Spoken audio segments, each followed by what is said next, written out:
Yesterday, President Muhammadu Buhari could hardly contain his excitement after the National Bureau of Statistics released the second quarter GDP report, showing that the Nigerian economy grew by 5.01% year-on-year.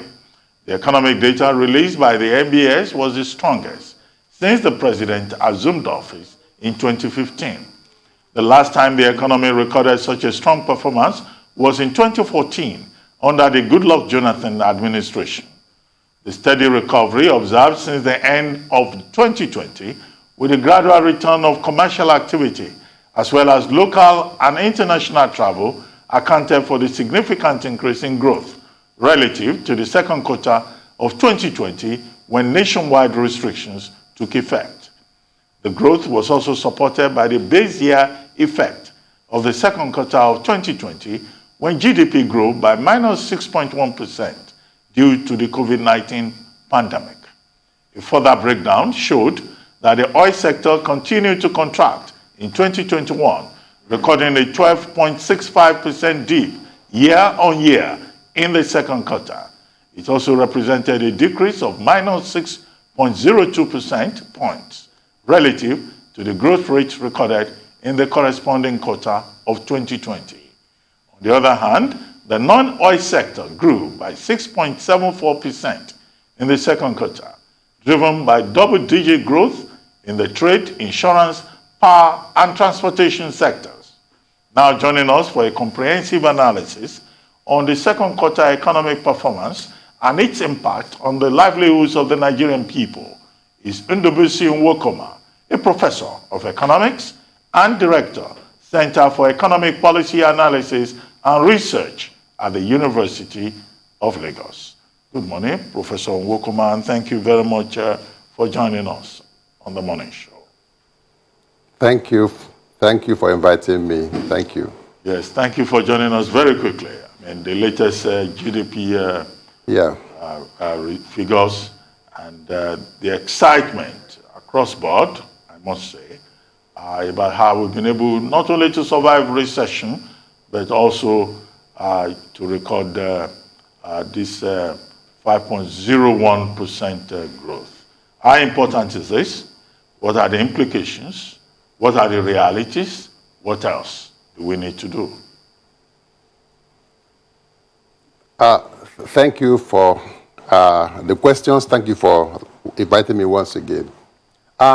I think it is good news in a sense that at least we are hearing something positive in the Nigerian economy. People have been hearing negative things, just like you said in your previous program, kidnappings and so on, both insecurity and all that. But hearing that the economy is recording about 5.01% growth year on year for the second quarter, it's something that we should celebrate. But we should look at it more critically and find out why is that so. I see that critically as these are post-COVID-19 recovery effects, period. What is GDP? We're talking about the volume of economic activity. What we're saying is that these are picking up. There's a pickup of economic activities. And when you talk about a growth rate, it's growth from a base. Remember that the economy shrank by about 6% last year, quarter two. So when the economy shrank by 6% and is recovering by 5%, you know, wealth is increasing, but the base has actually been low. So growth rate is not necessarily about the volume, it's about the increase over a base. If the base had gone down and then you now grow from that low base, it's something, it's good to celebrate growth, but we look at that from that particular perspective.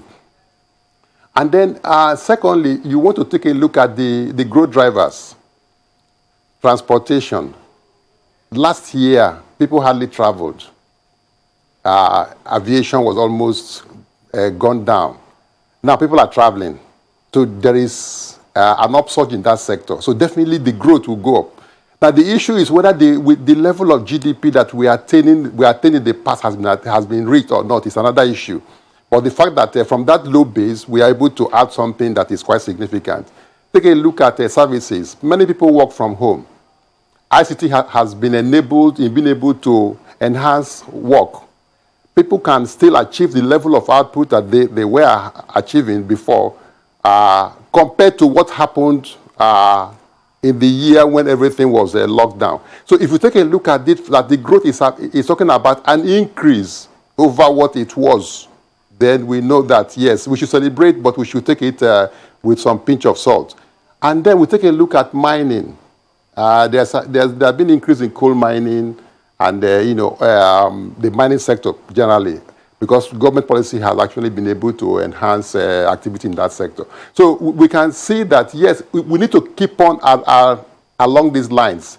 But the increase is critically because the base we are using to determine the growth is low. And we should celebrate that at least something good is happening. Because we could have done a lot better, even though from the figures, agriculture did not grow as much. We all know about insecurity, and many people are not going to the farms to work. So we need to up the game. And maybe I will wait until you ask more questions, because there are other issues that could arise in terms of being able to analyze these GDP growth figures. Well, thanks for that. So you're advocating cautious optimism. That much is clear. I wanted you to expand more on the sort of stagnance with crop production in agriculture. 1.38% is pretty woeful. Yes, just like I said, it's woeful because there is a lingering problem in that sector. And it's still, there's actually no solution in sight. We're talking about grazing reserves.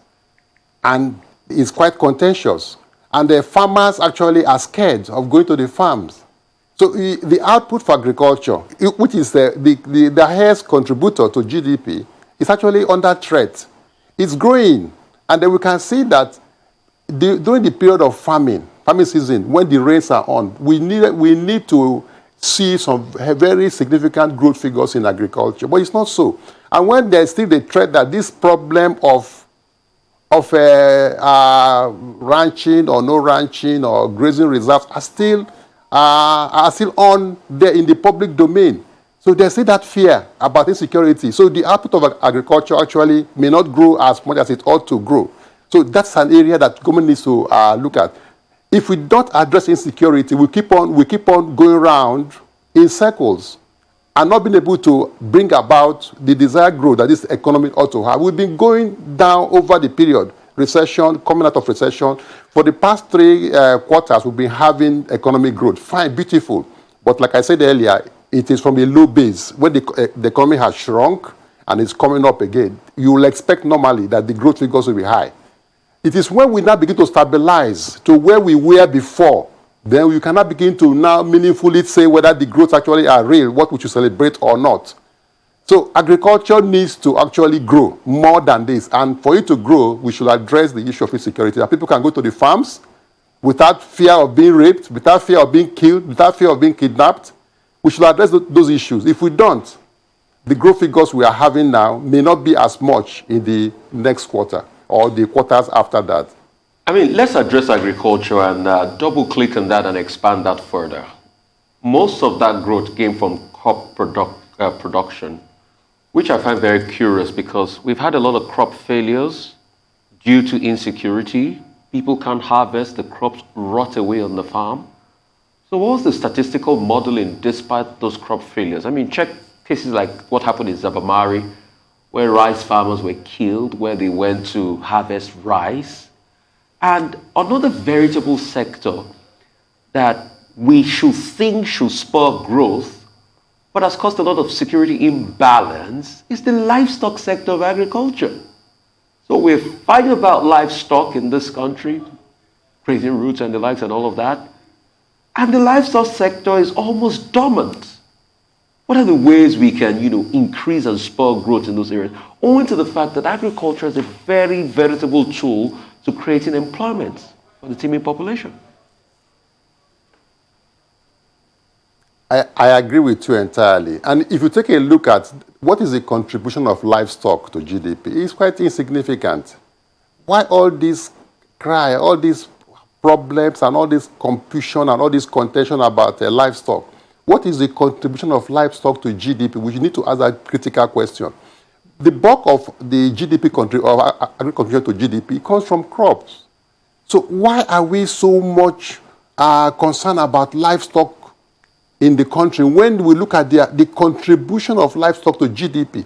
So I think what government needs to do to jumpstart the economy basically is to address insecurity. Even the issue of transportation. How many people travel by road? The bulk of this increase in GDP will come from aviation. How many people travel by road? How many people can afford to leave road transport and move on to going by air? How many? We need to address insecurity so that we can enhance the contribution of other sectors. Transportation to GDP. It has to be enhanced. It is going high now, fine, compared to what it was previously, because this is figures, year-on-year figures, growth figures. Until we address insecurity, the economy will be going down just like a yo-yo, up and down. I think that's a very critical issue. The other set, services is actually growing significantly because there are COVID-19 induced growth. It is COVID-19, people have switched on to be able to render services by using ICT. Internet penetration has gone very, very high in the country, so people can still achieve the level of output they have despite the lockdowns and despite the problems of insecurity.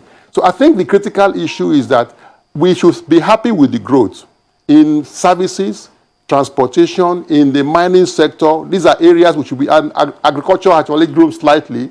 But there's been a depression in the industrial sector contribution to GDP. Industry is not doing well. And the other area we should look at critically is what is the transmission mechanism? How do we transmit this growth to other macroeconomic indicators? Very, very important. Very critical. Is that affecting living standards? GDP talks about expansion of economic activity. If we expand them, what is the transmission? Has it been able to transmit to prices?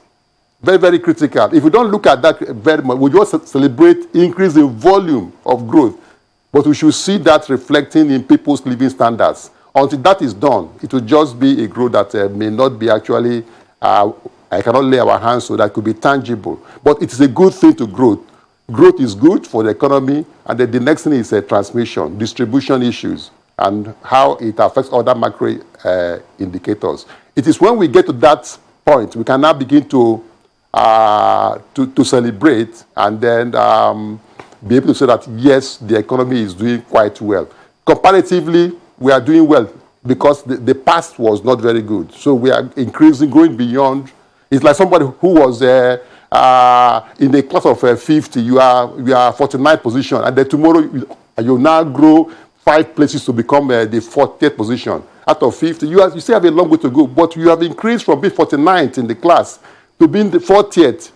It's an improvement, but you are still far from where you ought to be. Until we need to put our acts together and do things properly, we may still have this big challenge to grow the economy. Okay, Professor Nwokoma, let me ask you, all of those points, we get those points, but is the figure, is it magnified? Is the figure really a true reflection of the supply side of the economy, considering the fact that, inflation figures remain very high? But if you answer in the affirmative, then how do we sustain this growth that has been reported? What are the things we need to do to sustain it? Yes. There have been questions in some circles. I'm still about the quality of the data that are being churned out. Many people have said, and for some have even suspected that with the new DG of FBS coming up, are we going to have a single-digit inflation rate? Because these figures actually, in research, we have the difference between truth and facts.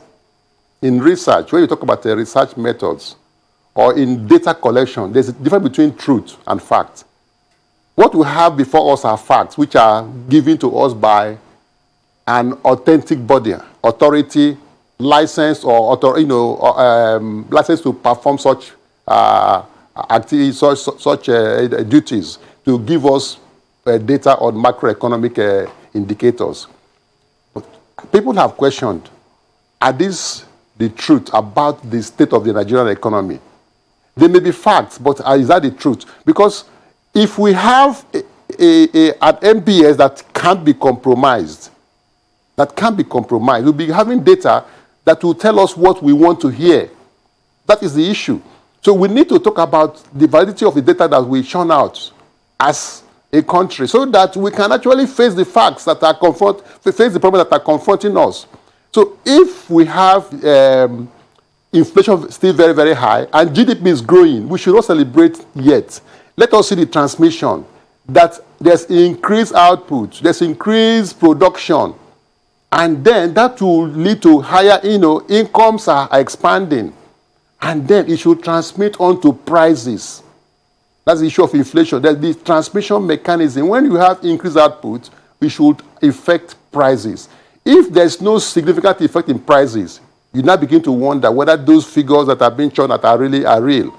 Or it will take time for it to transmit. We now expect that transmission to happen, so that when people can now buy things, because people have questioned those inflation figures, 17%, 18%. But if you go to the market, because you find that the increase in prices actually are sometimes more than 100%, 50%, even though we are dealing with a basket of commodities in calculating inflation. But there's a strong disconnect between what the housewives are seeing in the market and what the figures are saying. There's a very big disconnect. So I think we need to begin to interrogate those figures and make sure that, yes, the figures we are being churned out actually should help us to address the problems that exist. And not that there's a problem and they will now say something that will be palatable to us and to our leaders, and everybody will have a false sense of well-being. So I think the integrity of the data is very, very important. But for now, it is not yet uhuru for the Nigerian economy. We need to celebrate this cautiously and know that there's a lot of work to be done. Like I said earlier, one singular thing that can be done by this administration to sustain this growth is to address insecurity. Until we do that, where there will be problems. There are other problems in foreign exchange availability. There are other problems in other sectors of the economy. In the oil and gas sector, there are problems. But one singular thing they can do, insecurity, because there's also capital flight. Insecurity, address that. Our promise are insecurity, insecurity, insecurity. If you address that, every other sector will begin to pick up, and then the growth figures will become very, very something that we will definitely all be happy with. I think we should do the needful, and things will change for the better. Well, on those excellent points, we'll take a short break. Please stay with us for more with Professor Ndubuisi Nwokoma.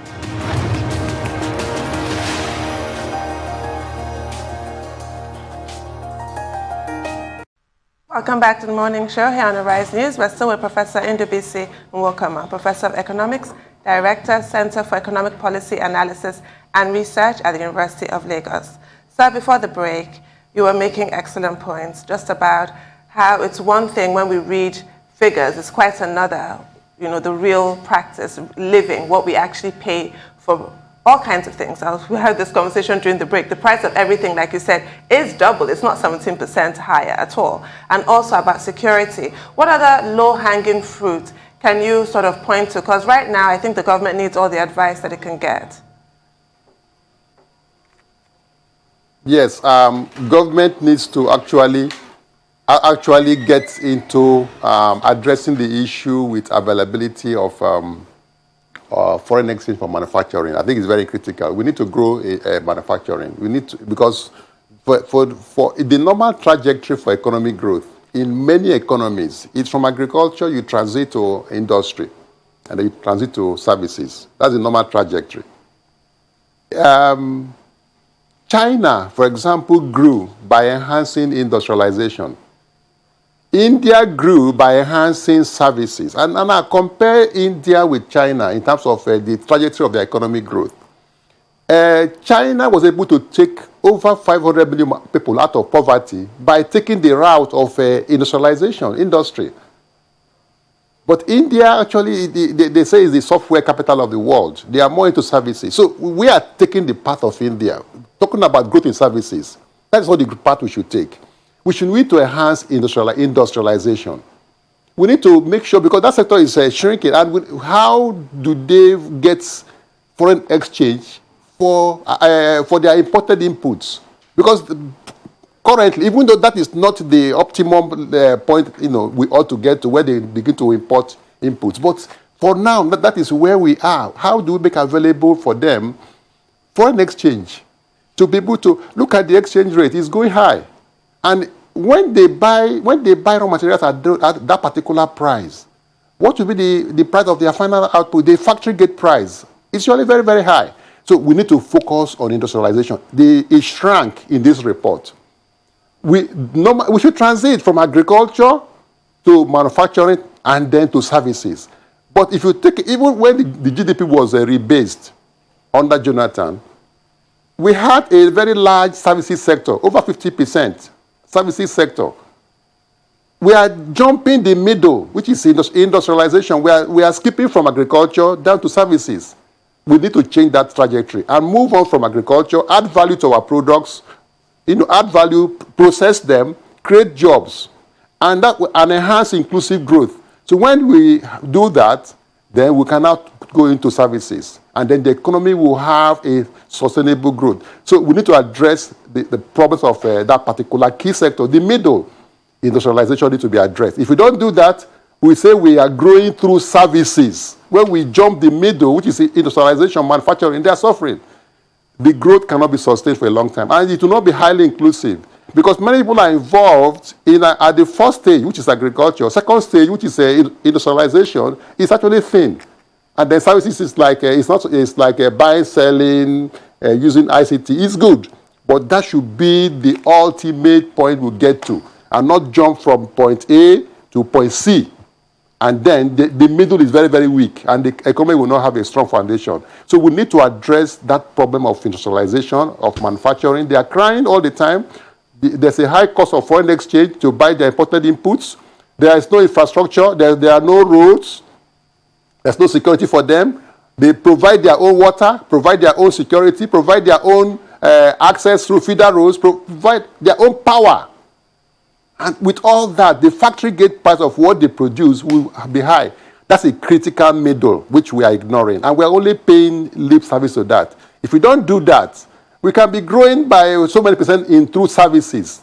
It may not be sustainable. Very, very important for the Nigerian economy. Thank you so much for that. And owing to the fact that a lot of people are beginning to compete with us as regards, those services and growth. And it's a good thing you talked about industrialization and manufacturing.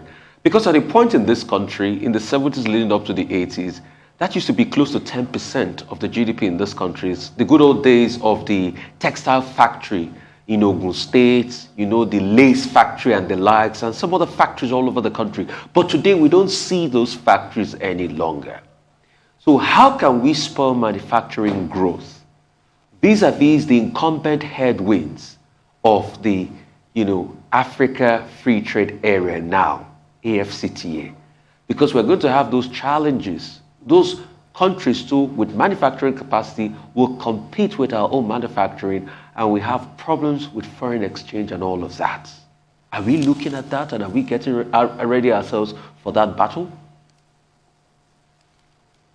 Yes, thank you very much. You've raised a very, very important point. I think the issue is that as things stand now, Nigeria will not benefit maximally from the ACFTA.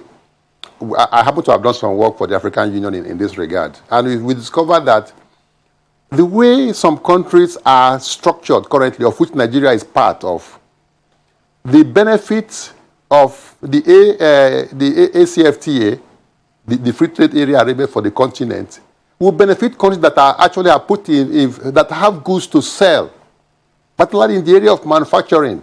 Because we cannot be selling cocoa to Ghana or selling, because we basically have similar basic commodities.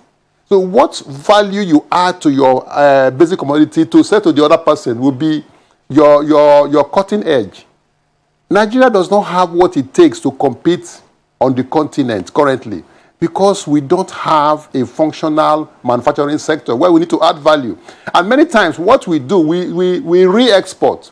We import from Europe or from China, and we send to Congo.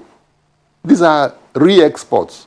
But the origin of those goods are not from your country. They are from another country. They come into Nigeria, and then you now ship to the next small country and add some, put a premium on your price and all that, and you sell.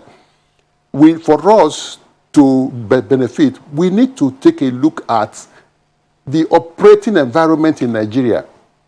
I have mentioned them. Roads. How many roads in Nigeria are functioning well? How many roads are good? Even Lagos-Ibadan Expressway. For how many years have we been doing that road? Can you actually have a factory in Ibadan that can supply goods to Lagos? What is the cost? What is the cost of moving cargo from Apapa to Onitsha? Transportation. What is the cost? In fact, somebody alleged, the former candidate for PDP, VP candidate, P2B, that it costs more to move your goods from Apapa to, let's say, up country to the east or to Ibadan, to Kwara, than it costs for the goods from China to Apapa.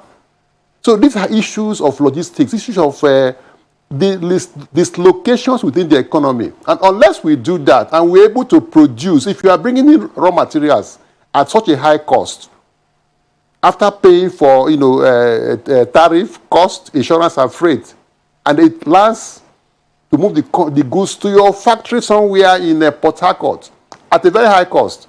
The ports in Port Harcourt are not functioning.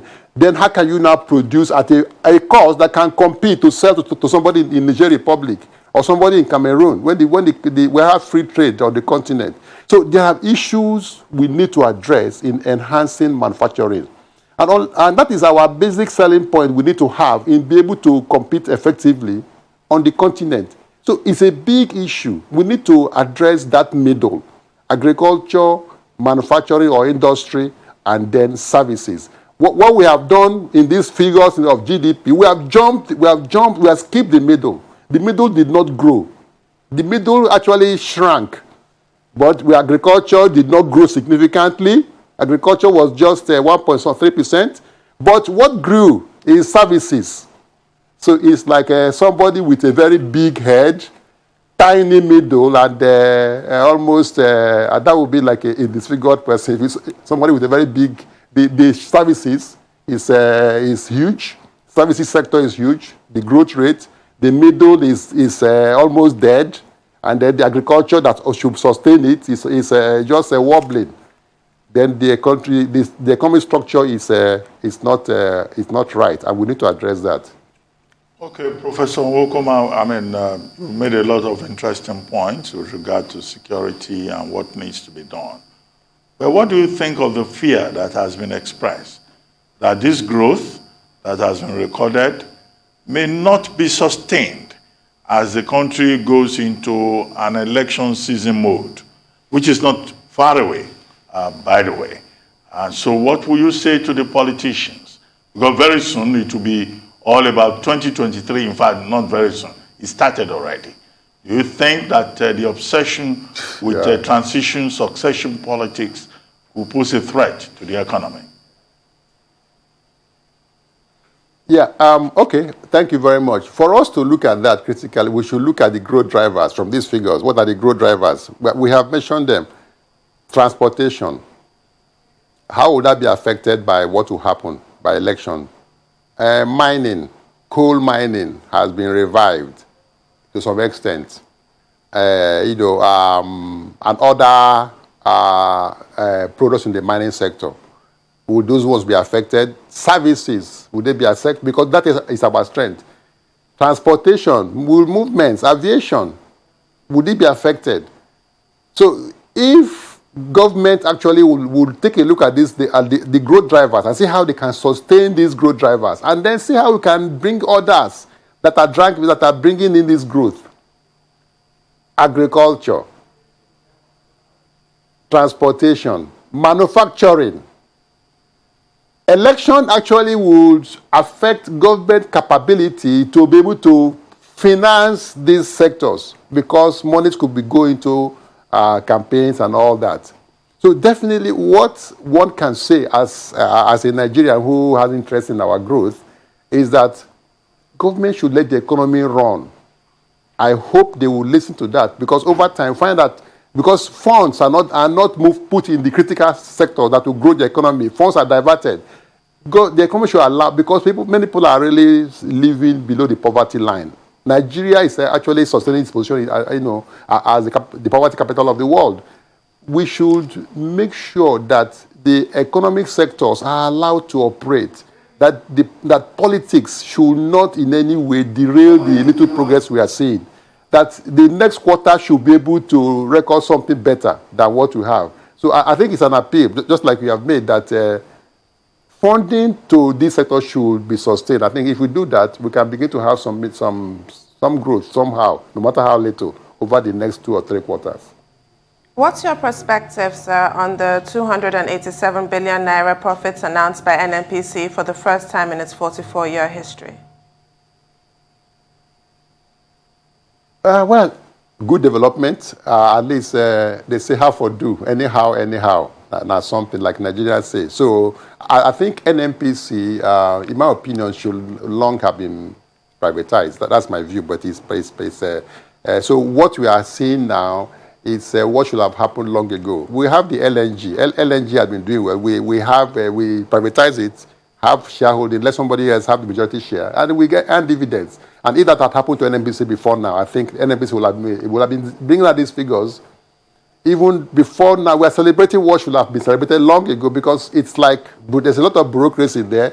And once we get NNPC to function, which I hope the new Petroleum Industry Act will make happen, but that should have happened long ago. We should get NNPC working as a private enterprise with government shareholding significant, but not as majority. We should celebrate it for now, but we should make sure we don't go back to the past. This could have happened long ago. We should let NNPC function just like LNG is functioning, and then they will operate like a private firm, all inside out. Let's watch how the PIA would be implemented to sustain this particular trend. It is good for the economy. It is good for our progress as a society. It's good for everyone. Well, thank you very much, Professor Nwokoma, for joining us. We seem to have run out of time. Otherwise, I would have loved your comments on the role of the state governments, because oftentimes, when we talk about the economy, we're just focusing on the federal government. Some of these states are celebrating 30 years of their creation today, August 17. They were created by the Babangida administration. But maybe some of the time, we try to look at the subnationals. What have they been able to do? Or they are just mere appendages in the effort to ensure economic growth in Nigeria. Thank you very much, Professor Nwokoma.